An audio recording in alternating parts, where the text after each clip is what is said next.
Molt bé. ¿Qué? ¿Cómo estáis? ¿Tenéis hambre?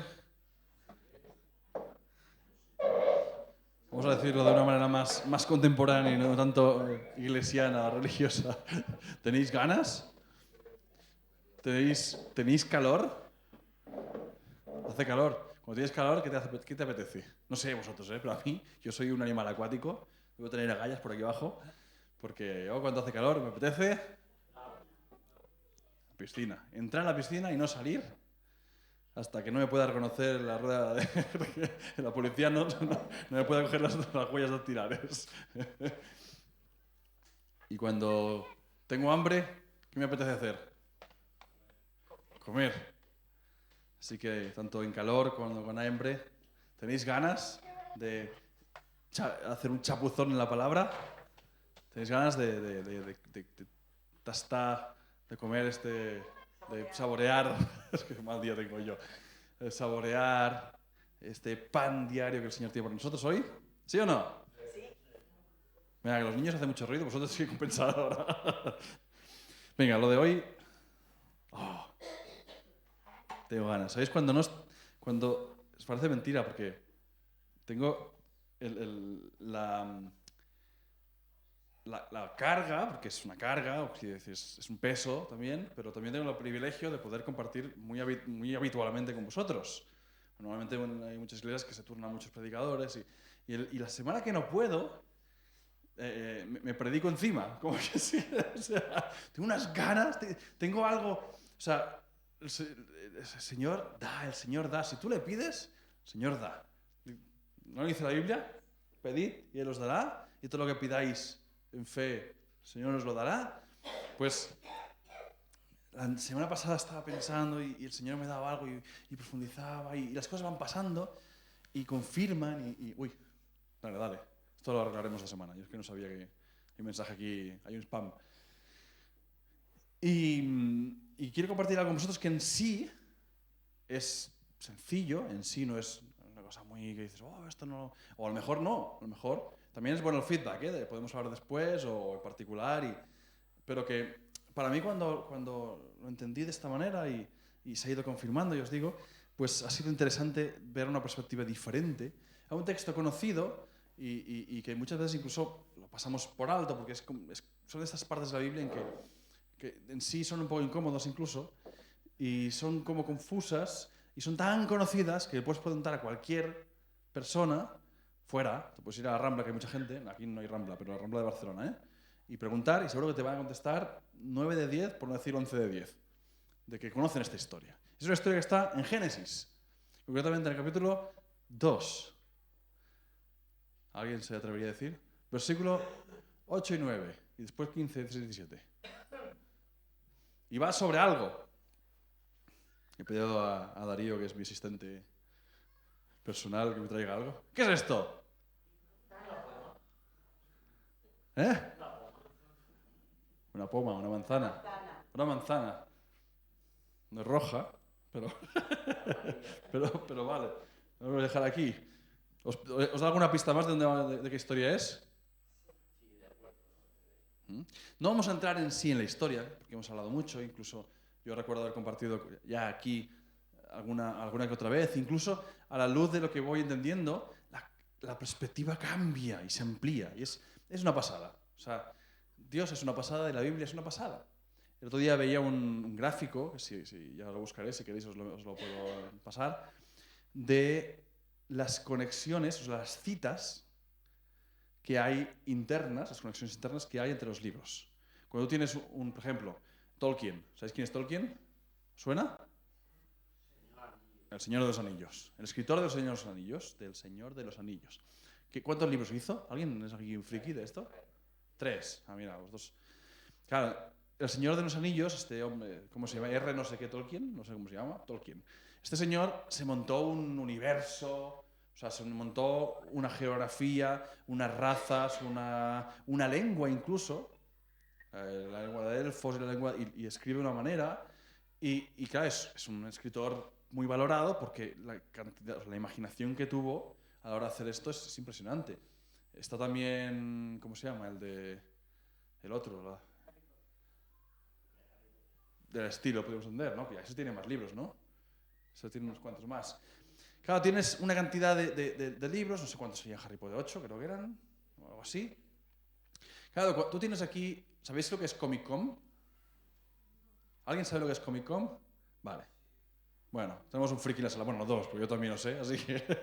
Comic Con es una... ¿Cómo definirlo esto? Una feria de frikis. Es una feria de gente especial. No, por saberlo no eres friki, Edgar? Yo soy friki porque me gusta.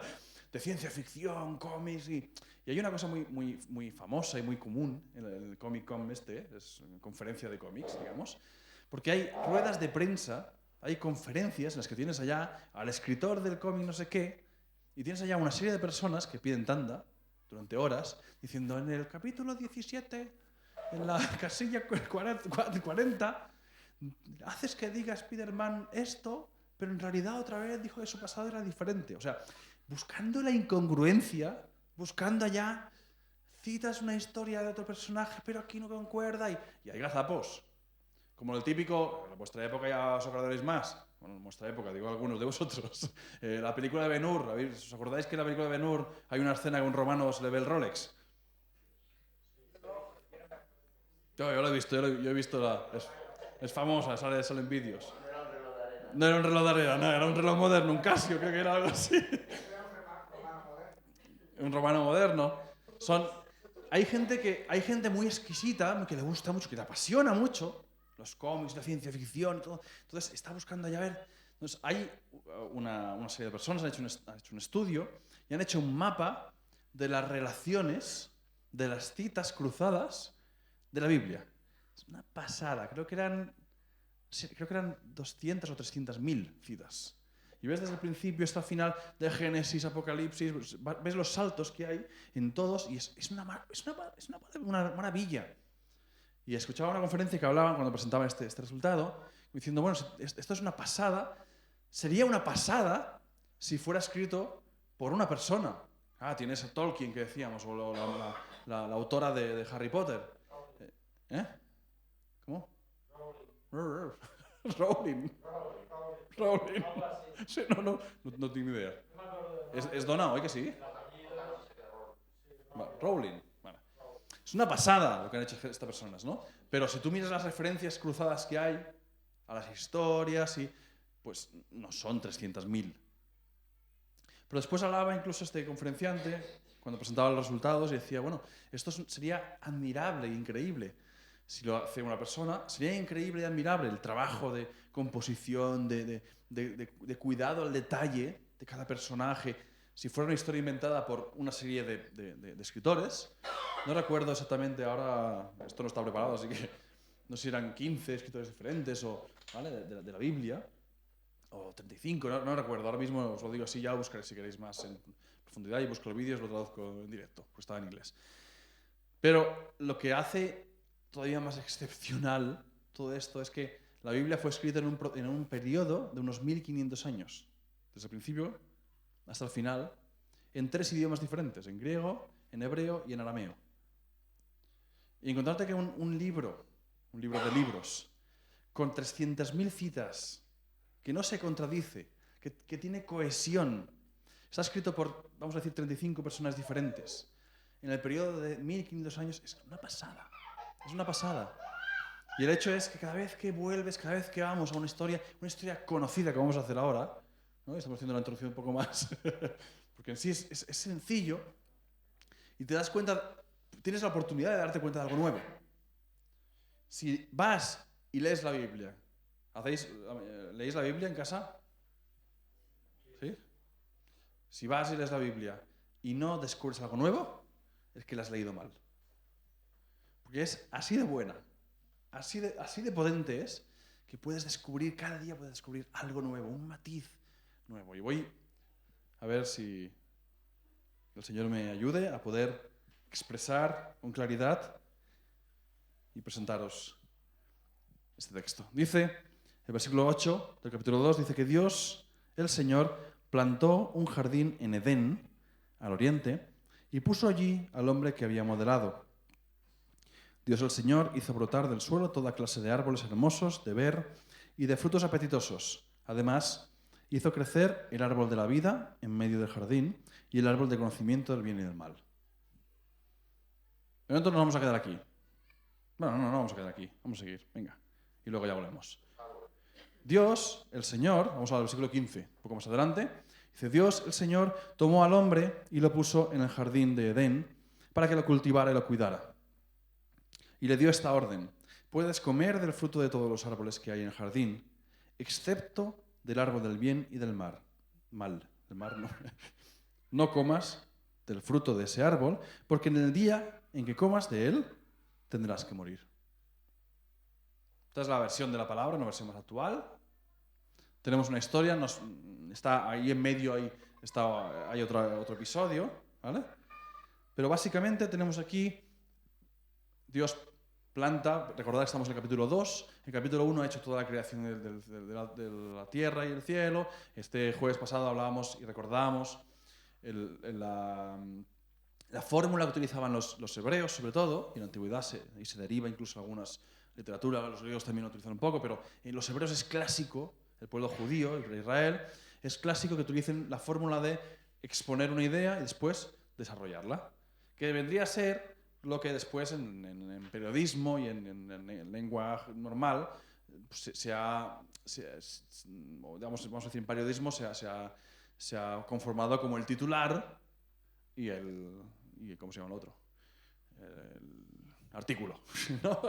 O el párrafo, porque si os fijáis en un artículo de un diario, por ejemplo, tenéis a veces diferentes titulares que te hablan un concepto, muchas veces incluso ni siquiera el titular lo ha dicho, no siempre es una cita de lo que ha dicho o de la entrevista, pero te expresa el concepto de qué va la cosa y después te lo desarrolla, ¿vale? Incluso hoy en día tenemos los ganchos y ¿no? Que escuchaba la radio otro día y decía Shakira ya tiene vestido de novia. Y lo decían por el radio, es que esto no es un buen periodismo, porque luego lo lees la entrevista y dice, tiene vestido de novia para la boda de su hermano no sé quién. Entonces, claro, hoy en día se utiliza mucho esto engañosamente, no claramente. ¿Lo habéis pillado algunos o no? No lo has pillado, luego te explico el chiste. Y aquí en la Biblia tenemos esto, tenemos el capítulo 1, Dios crea al mundo y lo crea, digamos, por encima, hace el titular. Esto es lo que crea y el orden que crea, ya nos da información, ya podemos sacar mucha miga de todo esto. Pero después en el capítulo 2 va un poco más a fondo. Va al orden, incluso se mete más a fondo con la creación del hombre. ¿Vale? Y no solamente del hombre, sino los inicios, los principios básicos que quiere para el hombre. Para ti, para mí.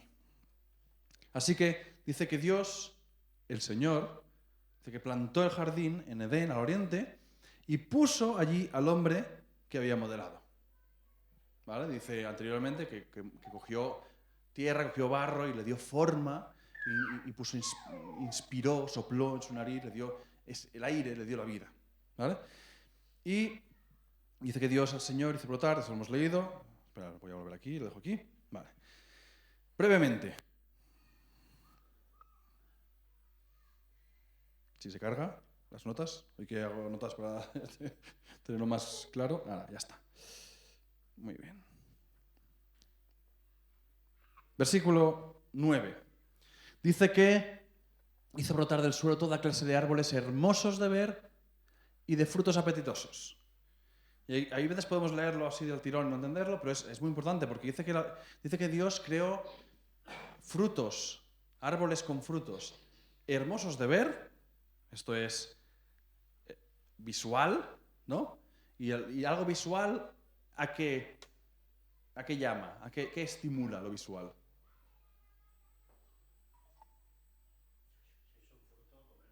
¿No? Si tú ves un Ferrari de esta rosa, así bien chulo, ¿qué estimula?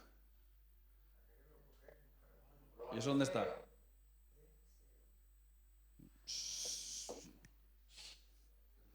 Una mosca. Más sencillo, o sea, sí. A ver, vamos a decir la segunda. Sí. Hermosos de ver, vale. Frutos apetitosos. ¿Vale? Está hablando de sabor. ¿Qué estimula el sabor?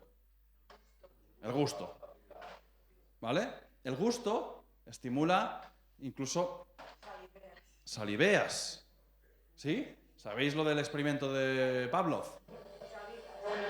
Había un psicólogo alemán que intentaba ver si había cosas en el cuerpo humano que funcionaban automáticamente y cogió y entrenó a unos perros a que antes de servirles la comida tocaba la campana.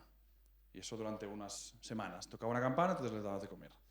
Es un poco crudo porque era antiguamente y esto se hacía antes se podía hacer o nadie decía nada. Cogía a esos perros y les abrió aquí un agujero para poder ver la parte interna y picaba y veía cómo salivaban y entonces les daba de comida. Y los perros sobrevivían, ¿eh? Luego tienes una mascota y entonces no te dura un día, pero... Y después llegó un momento en que tocaba la campana, pero no les daba comida. Y entonces vio cómo los perros, cuando tocaba la campana, salivaban. Entonces estaba estudiando el comportamiento y cómo muchas veces relacionamos una cosa con otra. Nos pasa muchas veces esto con, por ejemplo, cosas como el tabaco. Fumas después de comer. ¿Por qué? Porque lo mejor que hay después de comer es meterte en la boca algo. Muchas veces es cultural. Siempre se ha hecho así. Y de alguna manera lo relacionas y es como que necesitas ese cigarro después de comer. ¿Vale? Hay todos unos estudios sobre ese tema. El café por la mañana. O el café por la mañana. Ahí hay pecados para la más gente todavía. ¿No os pasa? Que no tomamos el café y me falta el café, me falta el café de la mañana. Me acuerdo cuando Noemí el año pasado estaba en Madrid en enero, cuando hubo la nevada aquella famosa. Y estaba en un hotel, no había comida, no había nada. Y me acuerdo que no había cenado ni siquiera, ¿no? Y hablaba con ella y me decía, es que no tengo café, no puedo tomar café, estoy muy cansada. No había comido, no había cenado. Había 1,5 metros de nieve en la calle, pero le faltaba el café por la mañana. El gusto, el sabor, atenta o va dirigido al cuerpo, ¿vale? Es placer para el cuerpo. Dios planta toda clase de árboles sabrosos para el placer de mi cuerpo, de tu cuerpo, ¿vale? Pero no es lo único que hace, sino que planta toda clase de árboles hermosos de ver. ¿Qué estimula la vista? El cerebro. La vista estimula el cerebro. La estética, ¿no? La estética lo hace deseable, te atrae o te repulsa. ¿Sí? Pensar en algo asqueroso. Gracias. No, ¿entendéis? Si piensas en algo asqueroso, ¿te da asco? Sí. ¿Y si lo ves, por qué te da asco? Pensar en callos. Callos. ¿Por qué no te dan asco los callos? Porque están buenos. Porque te gustan. Porque tienen otro estímulo. ¿Vale? A alguien que no ha probado los callos en su vida y no le gustan, dices callo y... ¿Vale? A bien le dices gamba. A bien no le gustan las gambas. Pero ¿dónde está eso? El niño no tiene alergia a las gambas. Se las come y todo. Pero ese concepto está aquí. La vista está aquí. Por eso la Biblia habla de eso. Por eso la Biblia dice que si tú ves a una mujer y tienes deseos ya sabéis lo de qué, ¿vale? De hacer cosas con la mujer, ya has pecado. Aquí ya has pecado. La vista lleva, aquí, si tú ves un utensilio que no has visto en tu vida y no sabes para qué sirve, ¿lo deseas? A no ser que seas un niño, te guste todo lo que no se puede tocar. Tú ves algo y no sabes para qué sirve, y en general, pues puedes tener curiosidad, pero no es... Pero hay cosas que están hechas para llamar la atención, para gustar, para darnos incluso placer mental. Así que es importante entender eso, porque la Biblia dice que Dios, el Señor, que nos ha creado, que nos da forma. El versículo anterior dice que puso al hombre que había formado. Así que hace un hincapié incluso en el concepto de, hey, es mío, yo le he dado forma, y con que yo le he dado forma y sé cómo es, lo pongo aquí y le ofrezco, le pongo aquí cosas que son buenas para él. Y además eso es un concepto que aparece mucho en el primer y segundo capítulo de Génesis, ¿os acordáis? Vio que era bueno. Se repite en cada día de la creación, ¿vale? Así que este concepto de bondad, de bueno, aparece y es clave para el día de hoy. Frutos hermosos de ver, atractivos a la vista, que estimulan el cerebro, ¿vale? Y apetitosos, sabrosos, que estimulan el cuerpo, que estimulan ya me entendéis. Exactamente. ¿Vale? Vale. Dice que el versículo anterior, a ver que lo pongo aquí, vamos a ir un momento porque... No, perdón, aquí, estaba estemos todo en el versículo 9. Vale. Dice que hizo crecer el árbol de la vida en medio del jardín. En medio, si lo leemos literalmente, ¿qué creéis? ¿Qué entendéis vosotros que es? Aquí, ¿no? Y muchas veces se entiende así, pero en realidad, en medio significa, y la palabra que utiliza aquí para decir en medio es sin localización específica. Y es una palabra que además usa mucho también en el capítulo anterior. ¿Os acordáis cuando crea la tierra y el mar? Dice que salga la tierra en medio de las aguas. Utiliza la misma frase.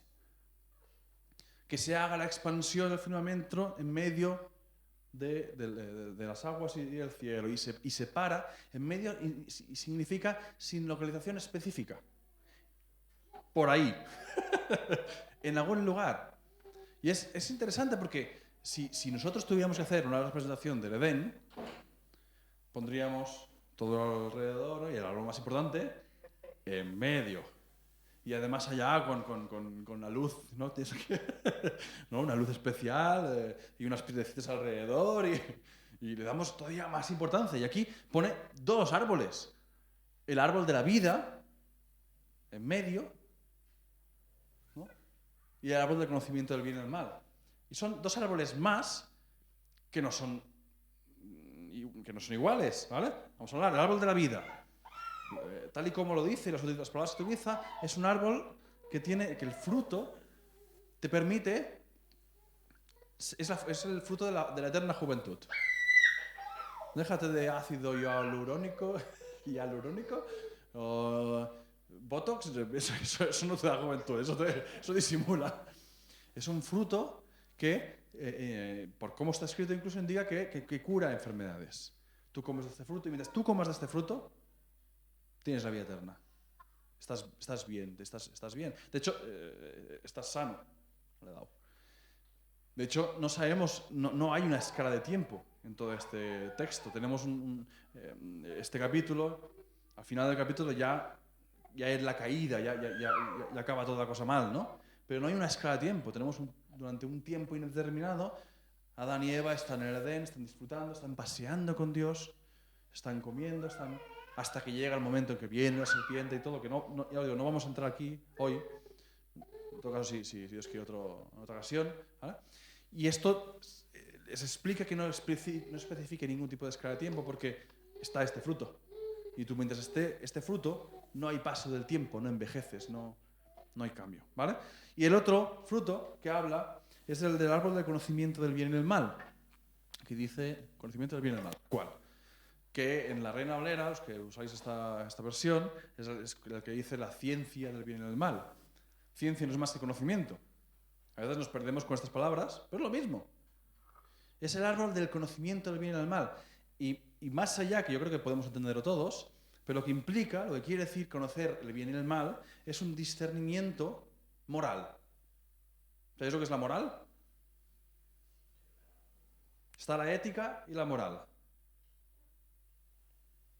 ¿Cómo definimos la ética y la moral? Bueno, la ética quizás sería la teoría y la moral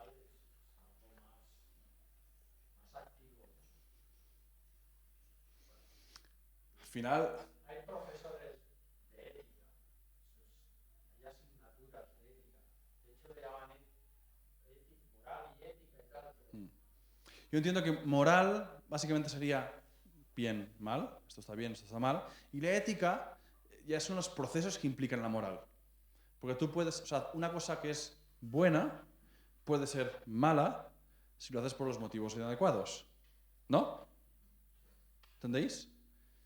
Cuando tú haces una cosa buena por los motivos malos, eso es éticamente malo, pero moralmente bueno, porque es bueno lo que estás haciendo. ¿Me entendéis o no? ¿Sí? Sí. Ética es conjunto de costumbres y normas que dirigen o valoran el comportamiento humano en una comunidad. En relación a otras.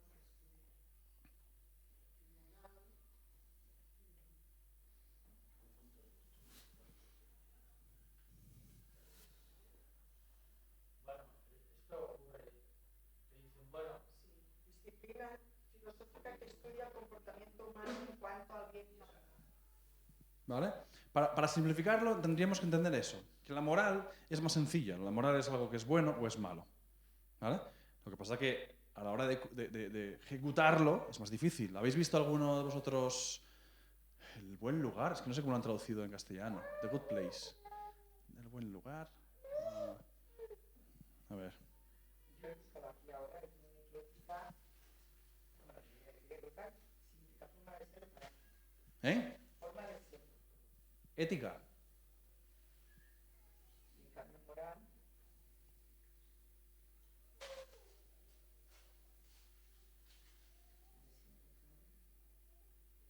poner relativo La moral, relativa a costumbres. Bueno, es el comportamiento, no son valores y tradiciones de una sociedad. Vete a saber qué definición es la buena. Yo la ética la veo más en el sentido de en relación con otros, como ponerse de acuerdo, como normas de convivencia, y en cambio moral ya es como más, por decirlo de alguna manera, más espiritual, de lo bueno o lo malo, ¿no? Por ejemplo, hay una serie en Netflix, que los que tengáis Netflix os invito a verla porque es muy interesante, que se llama The Good Place. Veo que en castellano lo han dejado igual. The God Place. ¿Vale? Y básicamente es una serie de personajes que están en un supuesto cielo, ¿vale? Que el lugar no es así, pero básicamente hay un personaje de ellos, o todo va sobre este tema, porque uno de ellos es filósofo, especialista en ética y moral. Y habla de esto y desarrolla mucho ese tema. Y para entender, o sea, las definiciones al final, en función del diccionario y en función de las acepciones, pero al final quizás son incluso sinónimos, la ética y moral, ¿vale? Pero la moral es más sencilla quizás a nivel de eso, de bueno o malo. Y si no, es igual. Vamos a quitarle ética y moral y vamos a usar las palabras que he utilizado aquí, que por algo las puse aquí, ¿no? Bien y mal. Y el bien y el mal no es tan fácil, ¿vale? Para poder, digamos, tener una oportunidad, estos personajes, pues se esfuerzan en ser buenos. Se esfuerzan en ser buenos y se dan cuenta que es muy difícil. Porque incluso si tú te esfuerzas para ser bueno, para no tener un castigo, eso éticamente no es que seas bueno, es que no quieres tener un castigo. Para que entendáis un poco... y hay gente que ha dedicado su vida entera. O sea, Platón y toda esta gente, grandes pensadores que han pensado y que han hecho, y hay discusiones, y tiene un contenido filosófico esta serie muy interesante de un tema tan básico como este. Este árbol te da la capacidad de discernir, de contrastar, de entender lo que es bueno y lo que es malo. Y hoy en día es muy difícil eso. Hoy en día es muy difícil. Ayer se inauguraron los ayuntamientos, ¿no? ¿Fue? Podéis ver los diferentes colores, los diferentes ayuntamientos y cómo dicen bueno cosas que en otros lugares dices, madre mía. Porque si tú no crees que es bueno, por ejemplo, cerrar las mezquitas de allí de Ripoll, tú no lo propones o no lo votas, ¿no? Entonces, en función de el discernimiento, la moral, si quieres decirlo así, la ética, la capacidad de conocimiento que tienes tú del bien y del mal, tú tomas unas decisiones u otras. Esto lo hemos visto y lo veremos, porque ahora es agosto, ¿no? ¿Es en julio? Ah, bueno. Vale. Pues ahora en julio, pues vamos a ver cómo España va a decir qué moral tiene, qué ética, qué discernimiento del bien y del mal tiene. ¿Vale? Último apunte, así que a mí me ha ayudado a entender. Porque hemos leído después que Dios puso... Siguiente versículo. Dice que el Señor tomó al hombre y lo puso en el jardín de Edén para que cultivara y cuidara. ¿Vale? Y hay una diferencia entre este puso y este otro puso. A ver si lo puedo encontrar. Aquí, el 8. ¿Ves que aquí en el versículo 8 dice... ya está. Dice que plantó un jardín en Edén, al oriente, y puso allí al hombre que había modelado. Nosotros en nuestras versiones, tanto en Reina Valera como en una palabra, en cualquier versión española, utiliza la misma palabra, puso. Pero en cambio, hay dos significados, dos principios muy diferentes. En el versículo 8, de Génesis, el verbo poner es el verbo colocar. Yo pongo esta manzana aquí. ¿Vale? Pero en cambio, cuando vamos al siguiente versículo, esto molesta, ¿verdad?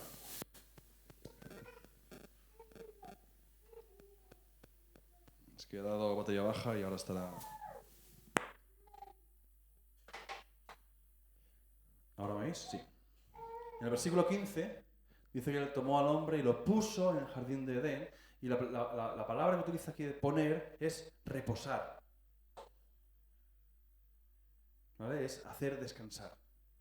Literalmente, la palabra en hebreo que utilizan es hacer descansar. Es como cuando pones al niño en la cama.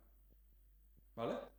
No lo pones, no lo colocas, sino que lo pones a descansar. Dice que Dios puso a descansar, hizo reposar al hombre en el jardín del Edén. Lo colocó en un lugar en el que tendría paz, descanso, en el que estaba bien. No era un lugar específicamente para estar estresado. ¿Estáis estresados vosotros? Yo sí. Yo sí. Esta mañana lo hablábamos, Noemí y yo. Que parece mentira cómo nos gusta meternos en líos. Y hay gente que es muy feliz haciendo pocas cosas y ya está. Y parece que no tienes más remedio también, ¿no? Pues con los niños o con diferentes cosas, pues o médicos aquí, allá. No tienes muchas veces la sensación de que estás aquí para descansar. ¿Quién ha nacido para descansar? Otro día veía un artículo, es verídico, de una mujer, una chica, todavía es joven, que ha denunciado a sus padres por no contar con ella a la hora de nacer. Y les ha denunciado porque, claro, que ellos decidieran tenerla implica que ella tiene que esforzarse, tiene que buscar trabajo, claro, ella no puede descansar. Tiene unas obligaciones como adulto y la ha denunciado, de verdad. Esta sí que esta ha nacido para descansar. Hay gente para todo. Y aquí dice que lo puso y de recordar que lo hizo descansar en el jardín para dos cosas. Y cuando la Biblia nos dice dos cosas hay que dar atención, ¿vale? Para cultivar y cuidar. Y ahora fijaos, porque son cosas que me encantan, porque son cosas que no me lo imaginaba. Cultivar. La palabra que utiliza cultivar significa literalmente trabajar y servir. ¿Vale? Y es un pack. No es trabajar. ¿Os imagináis que el Señor os pone y dice, no, a descansar, venga, a currar? ¿No? A trabajar y servir. Y segunda palabra, cuidar, significa mirar atentamente. No sé vosotros, pero yo cuando leo cultivar y cuidar, lo veo como sinónimos. Como cuando te quieres hacer interesante haces más, ¿sabes? Sinónimos. Ahora los niños están con la moda, con el momento este de que dicen super, mega, hiper...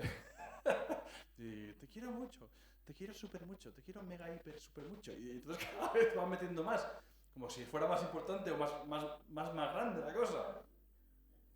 Y a veces tengo la sensación, bueno, el Señor puso al hombre para cultivarlo y cuidarlo. Cuidar de un huerto, cuidar del jardín, es lo mismo que cultivarlo, ¿no? Pero hay matices muy importantes. Uno es servir, trabajar. Apunte, ¿no? En el iglesiano cuando dicen, no, este sirve, bueno, este curra, este trabaja. Cuando tienes a alguien que está sirviendo en la iglesia, por ejemplo, ¿qué está haciendo? Trabajando. Así que está bien que la traducción de esta palabra incluya las dos, porque trabajas sirviendo o sirves trabajando. Y cuidar, mirar atentamente, contemplar, observar.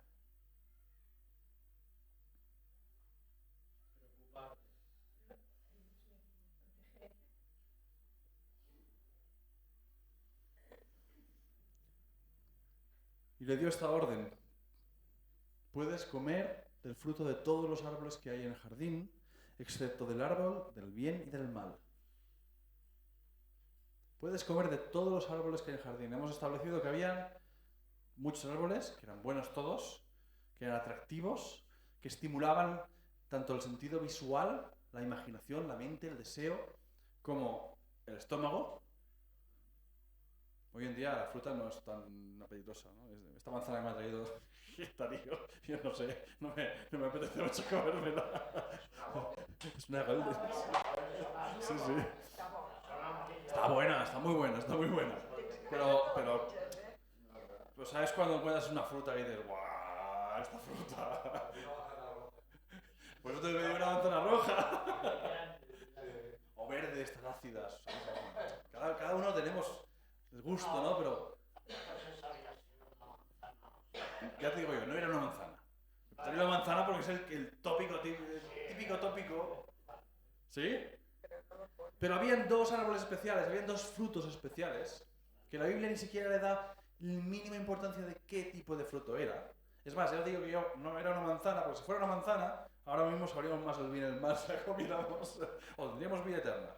Y si comes muchas manzanas, vas a tener más salud, pero no son una vida eterna.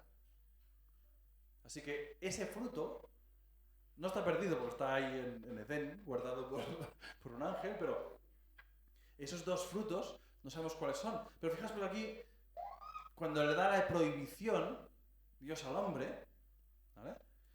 Le da la prohibición de comer.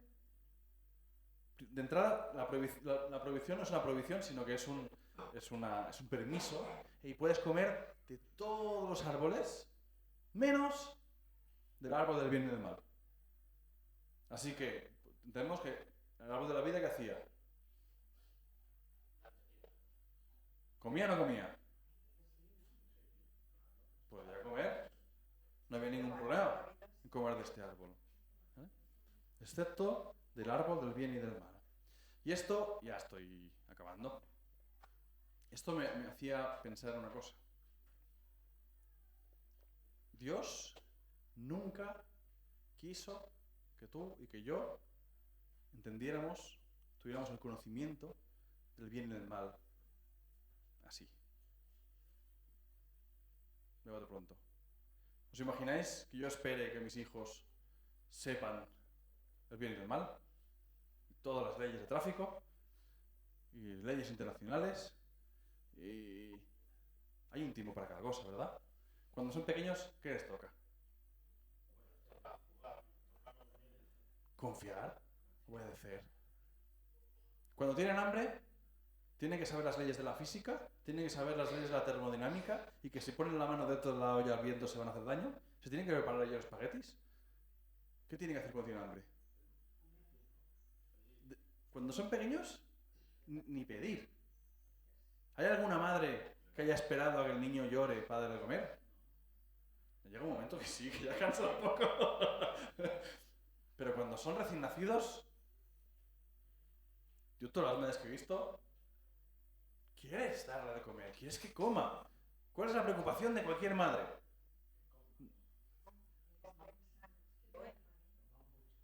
Y cuando eres mayor también, no me come, niño. Cuando eres recién nacido, tus padres están pendientes de tus necesidades. ¿Hay algún bebé que haya dicho, me he cagado? ¿Habéis oído algún niño? Está inquieto, lo veo inquieto, tiene cara, a ver, hay que cambiarle.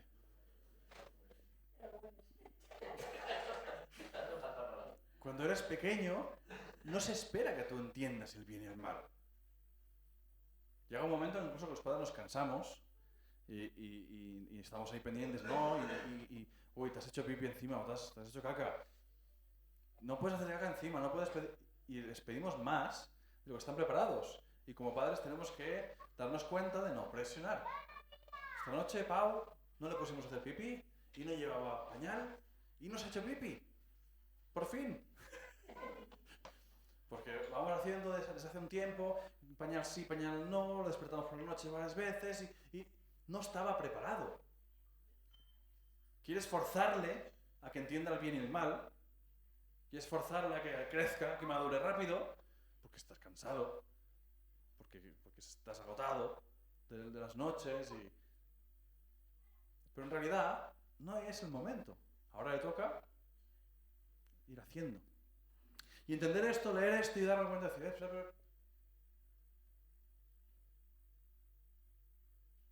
no necesito. Cuando yo soy pequeño, ¿qué necesito? Confiar en mi padre. No necesito saber que esto es malo. Llega un momento de los niños que dicen, ¿y por qué? ¿No toquéis esto? No sé. ¿Y por qué?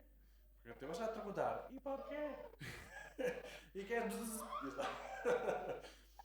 Y necesitan entender el porqué. Es parte del proceso. Pero fijaos que incluso con esto, y ya vamos concluyendo, pero en este proceso en el que los niños van aprendiendo y van buscando y quieren adquirir ese conocimiento, ¿cómo se adquiere el conocimiento? ¿Y por qué?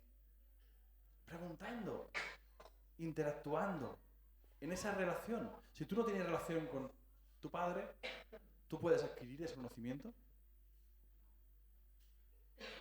Si tú no tienes una vía de comunicación fluida, si no tienes la confianza de poder preguntarle cualquier cosa a tu padre, ¿tú puedes adquirir su conocimiento? ¿Tú puedes aprender de lo bueno y lo malo? Fijaos, porque estamos viviendo una época, estamos viviendo una era en lo que más importa es lo que tú creas. Estamos viviendo una época en la que cada uno de nosotros, definimos qué es lo bueno. ¿Sí? Estamos viviendo una época en la que la cultura está eliminando las etiquetas de todo. Eliminamos las etiquetas para poder hacer caber en lo bueno lo que cada uno puede elegir. Os lo comenté un día, había un cómico que le pusieron una denuncia porque dijo que en las siglas LGTBI, la B, que es de bisexual, decía, entonces entendéis que vosotros que hay solo dos géneros, porque si es B, bi, solo hay dos, y le denunciaron. Estamos en una época en la que lo único que no puedes decir es que alguien sabe lo que es bueno. Porque cada uno de nosotros tiene que tener la libertad de decir qué es lo bueno. Y una aclaración, o sea, el respeto y el amor es lo primero que tenemos que tener. Y muchas veces con esos temas, y ahora en política se está exacerbando todo esto mucho más, porque los que defienden un lado atacan a los del otro y los otros lo dan todos por bueno. Y es un tema muy complicado, muy complejo, pero al final, cuando yo leo esto, lo único que puedo entender es que no puedo entenderlo, no puedo llegar, no me toca. En mi relación con Dios yo voy creciendo y no necesito saber, necesito tener todo el conocimiento del bien y del mal. Porque cuando tú tienes todo el conocimiento del bien y del mal y no sabes usarlo, ¿para qué te sirve? De hecho, lo que hace es confundirte más. Cuanto más botones tiene un aparato, más confuso es de usar. Fijaos las lavadoras. ¿Cuántos botones tiene la lavadora? Pocos. Yo tengo pocos. Generalmente tienes una ruleta, Sí. tienes corto o no corto, tienes las revoluciones y el de vaciado y el de inicio. Y algunos ni vaciado. Y las más profesionales son digitales, pero es lo mismo. Porque si no, no sabes utilizarlo. Si pudieras configurar... Yo soy así, digo, si tuviera una lavadora que pudiera decir, mira, quiero tanto tiempo de prelavado y tanto de... Yo soy así. Si pudiera programarlo para la perfección... Pero eso la tendría que hacer para mí. Porque mucha gente... ¿Qué es lo que me pasa? En mi casa tengo un sistema para ver películas o la tele o así, que Noemí me ha dicho, cuando yo me muera, ella va a leer libros. Porque no sabe cómo poner la tele. Pero hay que estudiar para la NASA. Hay que encender, los niños ya lo saben, ¿eh? Enciendes esto, pum, abres este otro, pones esto. Te equivocas y sale una cuenta atrás y se explota la casa. No es muy sencillo, no es muy intuitivo. Es un sistema así raro y... Tener toda la información no simplifica el proceso. De hecho, muchas veces lo que hace es confundirnos. Lo que pasa hoy en día con Trump y compañía, y Bolsonaro, y toda esta gente y el momento que estamos viviendo político, están inundando las redes y de informaciones semifalsas, o si se puede decir así, ¿no? Con pequeños engaños, pero que tienes tanta información que no llegas a poder digerirla. El Señor no quería esto para mí. El Señor no quería esto para ti. No me hace falta saber cómo tengo que hacerlo todo. No necesito saber cómo tengo que criar a mis hijos. Necesito saber cómo tengo que tratar la situación que estoy viendo ahora mismo. Por mucho que yo le intente explicar a mis hijos cómo tienen que comportarse en público, llevamos unos días que, como que, ya os digo, fiestas, conciertos y llevamos unos días de crisis, porque les cuesta, pero les cuesta en algunos momentos. Porque el viernes en la fiesta del cole estuvieron una hora entera sentados allí, delante de todo el mundo, sin moverse. Y dices, ¿y por qué no puedes estar aquí 10 minutos tranquilo? Y te das cuenta que, claro, en la medida que tú puedes tranquilizarte, relajarte, hablarles bien y no esperar que ellos entiendan, porque lo hemos intentado todo. Les hemos dado premios para que estén tranquilos. A posteriori, incluso preventivos. Un chupachup y te portas bien. Error. Entonces lees esto y te das cuenta como el Señor estaba con ellos. Dios estaba con el hombre y caminaba, tenía una relación con él. Me ha puesto algo a que Dios iba con Adán, concretamente en este caso, ¿no? Y él mismo le cogía el fruto de la vida y dice, toma esto, que te veo pálido. Toma, come esto. Y es así, y así es como Dios hace en nuestra vida, figurativamente, ¿no? Pero Dios va con nosotros y nos da. La Iglesia nos hemos convertido en los expertos en el bien y el mal. Otro día hablaba con un amigo y es verdad, somos sal y luz. Es verdad, tenemos una función en la sociedad y somos real sacerdocio, somos los representantes de Dios en la tierra y nos toca también dar y mostrar esa moral, esa ética, si quieres decirle, mostrar ese bien y el mal aplicado. Dios nos da la ley, no porque quiera darnos algo para que fracase y así después poner venir y decir, mira, soy el héroe y os voy a dar que sí funciona. Nos da la ley porque la ley nos ayuda, ya hablábamos de, ¿no? O sea, la ley, si tú cumples la ley, ¿eres buena persona? Sí, ¿no? Si tú no robas, si tú no codicias, si tú no matas, si tú le pides, siempre la ley siempre me hacía gracia, ¿no? Pues si le pides prestado el buey a tu vecino y se lo matas y le devuelves 2, ¡ostras! Buena persona, no, lo siguiente. Te hacen un monumento hoy en día. El problema es que no se puede cumplir. El problema es que no puedes. Pero nos da la ley porque eso nos ayuda.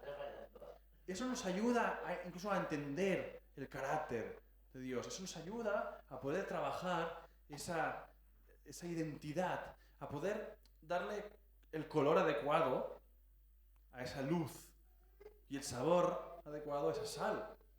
Somos los responsables, en parte, ¿no?, de poder mostrar al mundo esa bondad, ese bien, ¿no?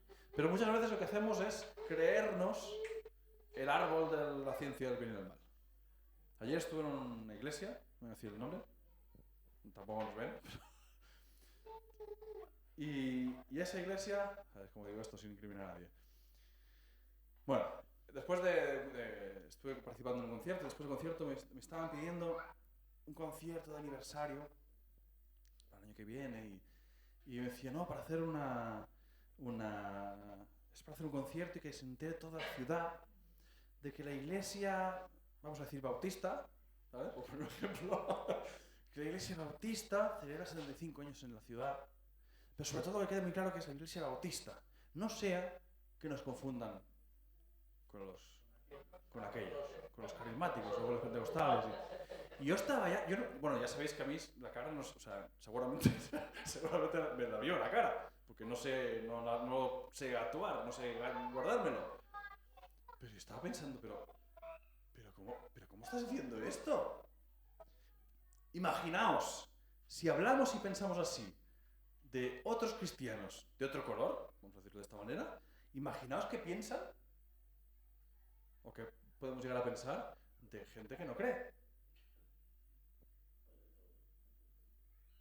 Y pensaba en esto, claro, es que realmente pensamos que somos árboles de la ciencia del bien y del mal. Pensamos que somos los dueños del fruto, ¿sabes? Los dueños del dominio, del control, del conocimiento del bien y del mal. Y no entendemos o olvidamos que estamos en este proceso, en este caminar, en este desarrollo, en el que día a día te acercas a Dios y Dios te da el fruto. Día a día caminas con Dios y le preguntas, ¿y por qué? ¿Y por qué? ¿Y por qué? Y Dios te explica y te da gota a gota, en la cantidad adecuada, el conocimiento que necesitas para cada situación. Señor, esto, ¿qué tengo que hacer? ¿Qué es lo correcto? ¿Qué es lo que me conviene? ¿Qué es lo bueno? No lo que tú te gusta. Esto nos lo he hablado una vez, ¿no? Esto no lo hagas porque a Dios no le gusta. Dios lo que ha hecho aquí es lo que a ti te gusta. Dios pone árboles para que te gusten a ti. Dios pone árboles para que te hagan bien, tanto mentalmente como digestivamente. Que tengan buen sabor en la boca. ¿Os imagináis que todo lo que tuviéramos que comer en la vida fuera tofu? ¿Habéis probado el tofu? Está malo, ¿eh? Bueno, está bueno si está bien preparado. Pero siempre... Imaginaos, ¿no? Algo, ¿no? Había una peli de una familia, unos hijos que sus padres se iban un mes de vacaciones y les daban el presupuesto para comprar comida. Como les gustan mucho los raviolis, pues se compraban latas y latas y latas de raviolis. Y cada domingo iban a la iglesia o hablaban con unos amigos y les invitaban a comer cuando ya estaban hartos de raviolis. Y claro, como les invitaban a comer y sabían que les gustaban mucho los raviolis, cuando iban invitados a una casa, les hacían raviolis. No me acuerdo qué peli es, de la vida pequeño. ¿Os imagináis, aunque sea tu comida favorita, todo el día comiendo aquello, ¿no? Dios lo ha hecho todo perfecto. Todo don perfecto, dice la Biblia, viene de Dios, del Padre de la luz. Somos luz, somos sal, en tanto en que dejamos que el Padre nos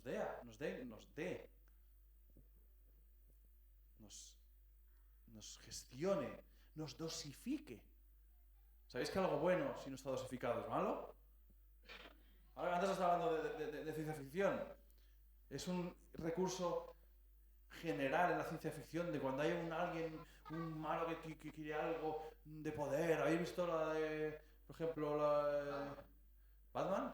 Bueno, no sé si Batman acaba así, pero que hay algo, un amuleto o algo que tiene poder, y al final se lo das todo. Todo el poder, ¡pum! Y al final, ¿qué le pasa al malo? ¡Puf! ¿Qué va? Desaparece. Porque incluso todo el poder es demasiado poder. ¿Qué pasa si aprietas el acelerador del coche y todo lo que dé? Que se quema el motor. No hace falta, pon en neutral. No hace falta tampoco que... El Señor dosifica. El Señor nos da en la medida justa. El Señor nos acompaña en ese crecimiento. Y esto simplifica. Esto simplifica. Nosotros estamos... Ahora también hace calor, está al final de curso, están nerviosos los niños y estamos experimentando y buscando y poniendo el enfoque y el énfasis en eso. O sea, yo no sé cómo vamos a salir de esta. Todos los padres pensamos así, creo. No sabes cómo vas a sobrevivir. Se van haciendo mayores, van teniendo sus crisis, van teniendo sus problemas diferentes, el mundo cambia y los problemas que yo viví como adolescente son diferentes a los que está viviendo o va a vivir mis hijos. Pero no me hace falta tener todo el conocimiento del bien y del mal. Porque eso no es lo que el Señor tenía pensado para mí. El Señor quiere que yo tenga toda la vida. ¿Sí? El Señor pone a disposición el árbol de la vida, el Señor pone a disposición... Muy bien, se ha reiniciado el ordenador. El Señor pone a su disposición una vida llena, una vida en abundancia. Y al cambio, o en cambio, pone a mi disposición un conocimiento del bien y del mal dosificado. Porque si yo lo sé todo, no sé nada. Cuanto más sé, ¿qué decía el filósofo? Cuanto más sé, lo único que hago es confundirme más. Y si seguíamos leyendo, en el capítulo 3, del siglo 22, Dios se dice a la Trinidad, ellos hablan, tienen comunión, y dice, expulsémoslos, porque todavía ahora, a ver si no van a coger y van a coger el árbol de la vida no, han perdido el norte. Y por eso la provisión que decía, que ahora no la tenemos porque sea Windows ha decidido actualizarse en medio de la reunión. Pero por eso decía, ¿no? En el momento en que tú comas de este fruto, morirás, empezarás a morir. Dicho de otra manera, empezarás a morir. Y es la realidad. Y sigue siendo la realidad hoy en día, cuando yo quiero apoderarme, yo quiero hacer uso de ese fruto del conocimiento del bien y del mal. Así que yo... De hecho, el problema más grave, aparte de la sequía y las crisis, yo creo que es ese, que comemos del fruto, que nosotros pues vamos a la nuestra, ¿no? Sí. Y no dejamos que sea el Señor el que nos alimente, ¿no? Y hay un caos, o sea, en la sociedad, ¿no? Entonces, bueno,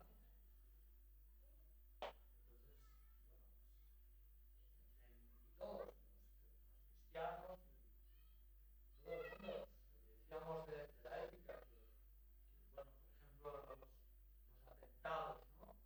Que se hacen por Dios, Uh-huh. y por Dios se matan a montones de personas. Sí, sí. ¿Qué dices? ¿Qué pasa?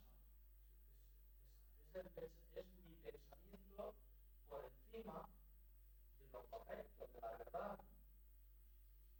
Y bueno, y así podríamos seguir, porque Sí. te pones a ver las noticias, nosotros hay días que las quitamos, porque es espantoso, ¿no? Y bueno, la ventaja, la suerte que tenemos es de poder ir a comer del árbol de la vida, ¿no? Que es el Señor. Hay un principio básico, sin querer entrar muy en profundidad, pero que es un texto que entendía, pero no pensaba meterlo, pero muy brevemente. Tanto en Mateo como en Marcos hay un momento en que Jesús está pasando y ve al fondo una higuera. ¿Veis usted cómo está? Está llena Todavía está... Bueno, es igual. Ya... ¿Sí? No, ya los he visto, están pequeñitos, todavía tienen que crecer. Finales de agosto, pero hasta ahora no habían salido, ni siquiera. Pues una higuera, veo una higuera a lo lejos, frondosa, bien grande, bien guapa, y se acerca, y como que no tiene fruto, la maldice, y al día siguiente pasa y está seca. ¿Os acordáis de la historia? Yo siempre había pensado, es cruel, porque la Biblia dice literalmente que no era el momento. Y no lo había entendido, pero entendiendo todo esto, pienso, o sea, el Señor espera fruto. Y espera fruto cuando lo necesitas, no cuando toca, no cuando te va bien. No, es que a estos meses tiene que haber más, es que ha hecho poco calor, o es que, ¿no? Y todo esto que tenemos aquí, que nos plantea la Biblia, tenemos un jardín lleno de fruto para usarlo. Vas, coges el fruto porque tienes hambre. Jesús tenía hambre en ese momento y no había fruto. Y por eso la maldice como ejemplo, como decir, no, cuando tienes hambre, cuando necesitas, tú acudes, porque además justo después del texto, justo después, en Mateo, cuando se quedan asombrados diciendo, pues si no era la época, no era, ¿cómo puede ser que haga esto? Jesús dice, ¿os parece impresionante esto? Y pues yo os digo que si tenéis fe con una mostaza, le dirás a la montaña, muévete. Y... sí que es interesante ver la perspectiva, ¿no? De esa fe, de esa vivencia, de esa capacidad, de esa marcha, que dice la Biblia también, que caminamos por fe, damos pasos por fe, de que cuando tú te acercas al Señor y dependes de Él, cuando ya no intentas tener toda la moral y todo muy claro exactamente en qué creo, no, yo voy a ser ejemplar y voy a ser una persona, un ciudadano modélico y entonces yo voy a poder acercarme al Señor. No, tú te acercas al Señor como estás. Tú te acercas al Señor, perdona que sea un poco bruto, pero cagao. Tú te acercas al Señor con el pañal que no cabe más, con hambre y con además un cabreo, llorando porque no sabes qué tienes, si sueño, hambre o que estás sucio. Así es como te acercas al Señor. Y el Señor en su gracia, ahí te coge, te cambia, te alimenta. Te alcanza, te ofrece ese fruto, que eso no es un fruto que no solo te sienta bien, sino que además te estimula, te agrada el cerebro, te atrae. ¿Alguien no habéis pensado alguna vez que la vida cristiana y la religión no es muy atractiva? ¿De quién es culpa eso? Porque Dios lo hace todo atractivo. ¿Es culpa mía? ¿Es culpa nuestra? ¿Es culpa del ser humano que quiere imponer sus reglas morales en lugar de crear una dependencia de Dios? Quiere montar un sistema, queremos montar un sistema, montamos de hecho cada uno de nosotros nuestro propio sistema para acercarnos a Dios y para dirigirnos y para, en lugar de tener una vida sencilla de dependencia absoluta en la que ya no quiero saber todo cómo va a ir mi vida, sino que voy a depender de Él ahora. Preguntarle a cualquiera de estos niños que hay aquí, ¿qué van a hacer el mes que viene? ¿Qué van a...? O la semana que viene, a lo mejor los más grandes se van a llevar porque ya se empiezan a contaminar. Pero los más pequeños, ¿qué piensan? ¿Qué vamos a cenar? No lo sé. Ellos dicen, no se preocupa. Tengo hambre. Es lo que me van a decir. ¿O puedo ir a jugar? ¿Habéis visto cuando hemos acabado las canciones? ¿Podemos ir ya a la hamaca? Es lo único que les importa. Disfrutan. Hay que ser como niños. Hay que disfrutar del momento. ¿Cuántas veces, no? El estrés, la situación, las crisis que tenemos, la económica, la salud... eso está en el futuro y el futuro no existe. ¿Sabéis eso? El pasado no existe porque ya pasó. Y el futuro no existe porque no ha llegado. El presente es muy fino. Mira, presente. Presente. El presente es muy estrecho. Vamos a vivir el presente y vamos a vivir el presente en dependencia de Dios. Vamos a vivir el presente agarrando ese fruto, porque Él sí que tiene fruto. Y eso nos va a hacer, como dice la Biblia, llevar fruto, llevar mucho fruto, dar un buen fruto. ¿Amén? Nos ponemos de pie y nos despedimos.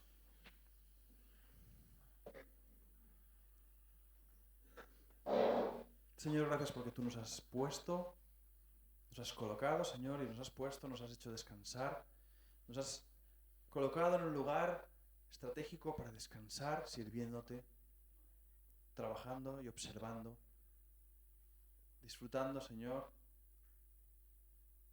de las vistas, del gusto. Tú has puesto a nuestra disposición todo lo que es bueno.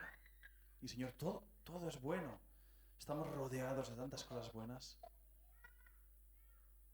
Señor, gracias porque como hemos podido cantar antes, hemos podido comprobar, Señor, que has sido fiel cada día en nuestra vida. Que en mi vida, Señor, que en nuestra vida eres bueno. Gracias porque podemos contemplar tu presencia, porque podemos contemplar las obras de tus manos y porque incluso en momentos puntuales podemos ser conscientes de tu santidad, de tu majestad, de tu poder, de tu amor, de tu paz. Te pedimos perdón por tantas veces que actuamos, Señor, con ese compás moral de superioridad, que en lugar de ser luz y sal, demostrando amor, siendo buenos, demostrando bondad con otras personas, queremos imponer ese compás moral, queremos imponer, Señor, ese conocimiento del bien y del mal, que nos creemos dueños de él. Entendemos, Señor, que la crisis que está viviendo este pueblo, esa tierra, este planeta, es culpa nuestra. Ayúdanos a poder experimentarte de una manera presente, no futura ni pasada. No queremos vivir solo de hazañas del pasado, no queremos vivir en la dependencia a lo que tú hiciste en nuestras vidas, ni queremos, Señor, vivir confiando que tú en el futuro vas a hacer todas las cosas nuevas, vas a arreglar nuestro futuro, vas a solucionar nuestros problemas, sino queremos vivir el presente, queremos depender de ti en el presente, queremos alimentarnos de ti, queremos coger de ti ese fruto bueno, queremos preguntarte por qué en el presente, pedirte ayuda en el ahora, para que tú nos alumbres, nos expliques o nos digas sencillamente qué tenemos que hacer. Nos enseñes el bien y el mal, nos guíes nuestros pasos y paso a paso podemos crecer contigo. Te damos las gracias, Señor, porque un día más podemos estar aquí, podemos participar juntos, podemos disfrutar juntos de lo que tú nos has regalado en el día de hoy. Bendícenos, guárdanos, agranda nuestras fronteras, ayúdanos a ver el mundo con tus ojos, ayúdanos a ver todo lo bueno, todo lo maravilloso, todo lo atractivo que tú has hecho a nuestro alrededor. En el nombre de Jesús. Amén. Amén.